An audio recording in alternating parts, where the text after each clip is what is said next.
நீங்கள் ஒரு voice of commons நிறுவனத்துடைய தலைவராக திரு ஆதவாக ஒரு தலித் தமிழ்நாட்டுக்கு முதல்வராகணும், திரு திருமாவளவன் தமிழ்நாட்டுக்கு முதல்வராகணும் அப்படின்னு நீங்கள் பேசியிருந்தால் அது வேறு விதமாக அணுகப்பட்டிருக்கும், கவனிக்கப்பட்டிருக்கும். திரு திருமாவளவனுக்கு இவ்வளவு நெருக்கடியை தொடர்ந்து விளக்க மட்டுமே கொடுத்துருக்கக்கூடிய ஒரு சூழலை உருவாக்கியிருக்காரு. ஆனால் நீங்கள் விசிகாக்குள்ளே இருக்கீங்க, துணை பொதுச் செயலாளர் பொறுப்பில் இருக்கிறீங்க. ஆனால் நீங்கள் ஜெயலலிதா பற்றி ட்வீட் பண்ணுறீங்க, மழை பாதிப்பு நிவாரணத்தை சரியாக செய்யலைன்னு விமர்சனம் பண்ணுறீங்க. அதை அவருக்கு நெருக்கடியை உள்ளாக்கிட்டே இருக்கிற போது தான் அவருக்கு நம்ம தலைமை மீதான நம்பகத்தன்மையே திரு ஆதவால கேள்விக்குள்ளாக்குங்கிற இடத்துக்கு தானே அவர் நகர்றாரு. திரும்ப பதிவு பண்ணுவா இது ஒரு எப்பயுமே ஒரு பதிவு பண்ண, இது ஜனநாயகம் இருக்கும், எல்லாத்துக்கும் கரு சொல்றதுக்கான எல்லா உரிமை இருக்கு, தனிப்பட்ட தாக்குதல்கள் தவிர. நீங்க சொல்ற மேடம் ஜெயலலிதா மேல ட்வீட் போறேன்னா எனக்கு மேடம் பிடிக்கும் ரொம்ப.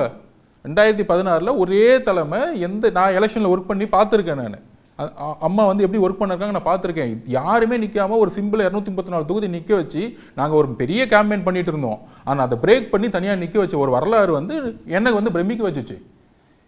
ஸோ எனக்கு பிடிக்கும், அவங்களுடைய கருத்துக்கள் எனக்கு பிடிக்கும். அதில் நான் ட்வீட் போடுறேன். அதனால என்ன பிரச்சனை உங்களுக்கு? ஓகே, வாய்ஸ் ஆஃப் காமன்ஸ் போட்டிருந்தாருன்னா அப்படி கிடையாது. அதாவது இது ஒரு ஜனநாயக இயக்கம். நீங்க மலை வெள்ளத்தை பத்தி பேசுறீங்க, அப்பதான் நான் சொல்ல வரேன். 3 நாள் நான் அமைதியா இருக்கிறேன். அங்கே இருக்கிற மாவட்ட செயலர்லேருந்து எனக்கு கால் வருது, ரோட்டில் நிற்கிறாங்க, 3 நாள் சாப்பாடு இல்லை. நான் ஒரு லாரியை அனுப்புகிறேன், நான் சும்மா ட்வீட் பண்ணல, ஒரு லாரியை சாப்பாட்டுக்கு அனுப்புகிறேன், நான் உடனே பேக் பண்ணி அனுப்புகிறேன். அப்போ நான் ஒடிசா கவர்மெண்ட்டை கம்பேர் பண்ணுறேன். என்ன பண்ணுவாங்க, 4 டிஸ்ட்ரிக்டில் பிரச்சனை, ஒரு கால் சென்டர் போடுவாங்க, உதவி மையத்தை போடுவாங்க.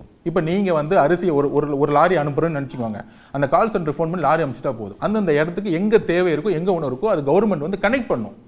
ஆனால் இங்கே கனெக்ட் பண்ணல. அப்போ தான் ஒரு சாப்பாடு கூட கிடைக்காம அழுதுட்டு இருக்கும் போது 20 பூத்துக்கு ஒரு அமைச்சரை இறக்கி நம்ம ஒர்க் செய்யும் பொழுது ஏன் இந்த மாதிரி ஒரு பேரிட காலங்களில் நம்ம ஒர்க் செய்ய மாட்டேங்கிறோம்?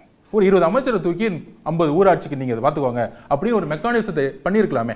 தமிழகம் முழுவதும் 30 மாவட்டங்களும் மயல் புல வேலைன்னா ஒன்றும் மழை புயல் வேலைன்னா பிரச்சனை இல்லை. 4 மாவட்டங்களில் மித்த மெக்கானிசத்தை நம்ம இறக்கலாம். அப்போ இறங்களுடைய நடவடிக்கைகள் செயல்பாடுகள் ஒரு சஸ்பீசியஸா இருக்கிறதாக நீங்க உணரலையா? அதாவது நான் எங்கெல்லாம் டாட்டை கனெக்ட் பண்றேன், ஒரு நூல் வெளியீட்டு விழா, அதுல புதுசா கட்சி தொடங்கி அரசியலுக்கு வந்த திரு விஜய மேடை ஏற்றி கருத்தியல் தலைவராகணும், களத்துக்கு வரணும், தமிழ்நாட்டின் முதல்வராகணும், அரசியல் மாற்றத்தை கொண்டு வரணும்னு அவரை புகழ்ந்து நீங்கள் பேசுகிறீங்க. இன்னொரு பக்கம் முன்னாள் முதல்வர் திருமிகு ஜெயலலிதா குறித்த ஒரு ட்வீட்டை போடுறீங்க. இன்னொரு பக்கம் திரு உதயநிதி மீதான விமர்சனம், இன்னொரு பக்கம் மழை நிவாரண பணிகள் குறித்த விமர்சனம். அப்போது இங்கே அதிமுக சார்பு நிலை ஒரு பக்கம், விஜய் சார்பு நிலை ஒரு பக்கம், இன்னொரு பக்கம் திருமாவை முதல்வராக்கணும்னு ஒரு பக்கம் நிற்கிறீங்க, இன்னொரு பக்கத்தில் கூட்டணி தொடர்பான விமர்சனங்கள்னா ஒட்டுமொத்தமாக உங்கள் நடவடிக்கைகளை பார்க்குற போது கொஞ்சம் நீங்கள் சஸ்பீசியஸாக இருக்கிற மாதிரி தானே அணுகுறாங்க இல்லை? அதாவது சுதந்திர உணர்வோட ஒருத்தர் இருக்கிறது தவறுன்னு சொல்ல வரீங்க நீங்கள், அவ்வளோதான். உங்களுடைய பாயிண்ட் ஆஃப் வியூ என்னென்னா, நான் என் கட்சியில் ஒரு விஜய் அவர்களை மேடையில் வச்சுக்கிட்டே ஒரு தலித் முதலமைச்சர் ஆகணும்னு நான் சொல்கிறேன், ஒரு கொள்கை சார்ந்த தலைவர் முதலமைச்சர் ஆகணும்னு சொல்கிறேன். நான் திரு விஜய் அவர்கள் முதலமைச்சர் ஆகணும்னு எங்கேயுமே டிக்ளேர் பண்ணல. நம்பர் 1 சஸ்பீசியஸுங்கிறீங்க நீங்கள். அப்படி பண்ணியிருந்தா அந்த மேடையில் நான் பேசி முடிச்சிடுறேன். இந்த மேடையோடைய வெற்றி தலைவர் திருமாவளவனுடைய வெற்றின்னு பதிவு பண்ணுறேன். ஒரு நான் தலித் இந்த புக்கை ரிலீஸ் பண்ணுறது, அம்பேத்கர் பற்றி பேசுறது ஒரு பெரிய விஷயங்கிறேன். நீங்கள் திரு விஜய் அவர்கள், சகோதரர் விஜய் அவர்களை பேச நாங்கள் ஓகே பண்ணது அவர் கட்சி ஆரம்பிக்க போகிறதுக்கு முன்னாடி அவர் எஜுகேஷனில் ஸ்காலர்ஷிப் பண்ணும்பொழுது அப்போ அவர் என்ன திமுக பற்றி என்ன பேசுவாருங்க கூட யாருக்கும் தெரியாது. நீங்கள் இப்படி யோசிங்க. கட்சி ஆரம்பித்த பிறகு இந்த நிகழ்ச்சியில் திரு திருமாவளவனும் திரு விஜயும் கலந்து கொண்டால், அதுவும் விஜய் மாநாடு நடத்தின பிறகு அவர் அதில் பேசின பிறகு இருவரும் ஒரே மேடையில் கலந்து கொண்டால் அது எப்படியாக அரசியல் ரீதியாக புரிந்து கொள்ளப்படும், அடிப்படையில் அணுகப்படும், எல்லோருக்குமே தெரிந்த விஷயம். திரு ராஜ்நாத் சிங்கையும் அண்ணாமலை அவர்களையும் கலைஞர் கருணாநிதி ஐயாவுடைய சமாதி கூட்டிட்டு போயிட்டு அண்ணாமலையை நீங்க கட்டி பிடிக்கிறீங்க. உங்களுக்கு ஒரு நியாயம், கூட்டணி கட்சிகளுக்கு ஒரு நியாயம். அவங்க விளக்கம் சொன்னாங்க இல்லையா, நிர்வாக ரீதியாக மத்திய அரசு தான் அந்த நாணயத்தை வெளியிட முடியும். தவறு, இது ஸ்டேட் சப்ஜெக்ட் அப்பயே கிளாரிட்டி பண்ணிட்டாங்க. நிதி அமைச்சர் அனுமதி கொடுத்தாதான் வெளியிட முடியும் நாணய வெளியீடு. நிதி அமைச்சர் அனுமதிக்கும் ஒரு விஐபி கூட்டிட்டு வரதுக்கும் அவங்களுக்கு எல்லா உரிமை இருக்கு. கூட்டிட்டு வரலாம், கூட்டாம போடலாம். நீங்க சொல்றதா புரோட்டோகால் படி கூப்பிட வேண்டிய அவசியம் இல்லை.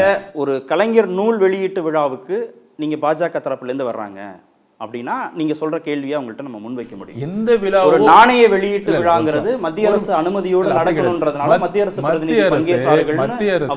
மத்திய அரசு அனுமதிக்கும் யார் வந்து ஒரு சீஃப் கெஸ்ட்டாக கூப்பிட்றதுக்கும் நீங்கள் ரெண்டுத்தையும் கன்ஃபியூஸ் பண்ணாதீங்க. அது வந்து யார் வெளியிடுறாங்க அவங்களுடைய உரிமை.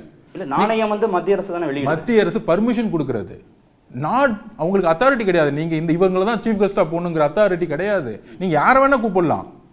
நீங்கள் ராகுல் காந்தி அவர்களை கூட கூப்பிடலாம் சீஃப் கெஸ்ட்டாக, கூட்டணி கட்சிக்காரங்களை வச்சு கூட கூப்பிட்டுருக்கலாம், சோனியா காந்தி மேடம் அவர்களை கூட கூப்பிட்டுருக்கலாம், நெருங்கி பழகுனவங்க. சரி, அவங்க வந்து ஓகே, என்ன நிலைப்பாடுன்னு எனக்கு தெரியாது, அவங்க ஒரு முடிவு எடுத்தாங்க. இதை வந்து கூட்டணி கட்சி என் தலைவரே போய் உட்காந்துருந்தார், அதில் என் தலைவர் கீழே உட்காந்துருந்தார். இது ஒரு அழகான ஒரு இதுதான். இது வந்து யாருமே வந்து இதுக்குள்ள ஒரு எல்லாரும் நினைக்கிற மாதிரி ஒரு எந்த விதமான முரண்பாடு கருத்துக்களையும் நான் எதுவும் சொல்லலையே, யாரும் சொல்லலையே. அப்போ இந்த முரண்பாடுகள் ஏன் இங்கே மட்டும் உருவாக்கப்படுதுன்னா, இங்கே தான் நான் வந்து கம்யூனிஸ்ட் தோழர்களை பார்க்குறதுக்கும், அதான் சாம்சங் போராட்டத்தில் திரு வாசுகி மேடத்தோட ஸ்டேட்மெண்ட்டையும் நீங்கள் சவுந்தரராஜன் ஐயாவோட ஸ்டேட்மெண்ட்டையும் பாருங்கள், கடுமையாக விமர்சிப்பாங்க. ஃபோன் பண்ணி இல்லை வந்து ஒரு துணை பொதுச்செயலாளர் வந்து மேடையில் வந்து இல்லை கடுமையாக வந்து அரசு திட்டாங்க, அவங்கள வந்து கட்சி விட்டு தூக்குங்க சொல்ல மாட்டாங்க. அது ஏன் விசிகேல மட்டும் சொல்கிறாங்க? ஆட்சியிலும் பங்கு அதிகாரம் பங்கு கேட்டதுக்கு நீங்கள் சொல்கிற மாதிரியே விமர்சனமாக நான் வந்து யார் பேரையும் குறிப்பில்லை. நீங்களே வந்து இவர் பேர்னு என்னுடைய கருத்தியல் வந்து யார் பேரையும் கொடுக்காம நான் ஒரு கருத்தை சொல்கிறேன். என்னங்க 4 வருஷத்துக்கு முன்னாடி சினிமாவில் வந்தவங்க டெப்டி சிஎம் ஆகிறாங்க அப்படின்னு வந்து நான் வந்து எனக்கு கருத்து சொல்கிறேன். தப்பாக ரைட்டான்னு மக்கள் முடிவு பண்ணிக்கிட்டோம். அந்த கருத்தை சொல்றதே தவறுன்னு ஒரு ஜனநாயகத்துக்கு அப்பாற்பட்ட ஒரு சிந்தனை இருக்குல்ல, இதுதானே பெரியார் எதுக்குறாரு. ஏன் இந்த ஜனநாயகத்துக்கு அப்பாற்பட்ட சிந்தனையை நீங்க உருவாக்குறீங்க? அதனால தான் மன்னராட்சி மனப்பான்மை கொண்ட மனப்பக்குவம் நான் சொல்லிட்டு இருக்கேன்.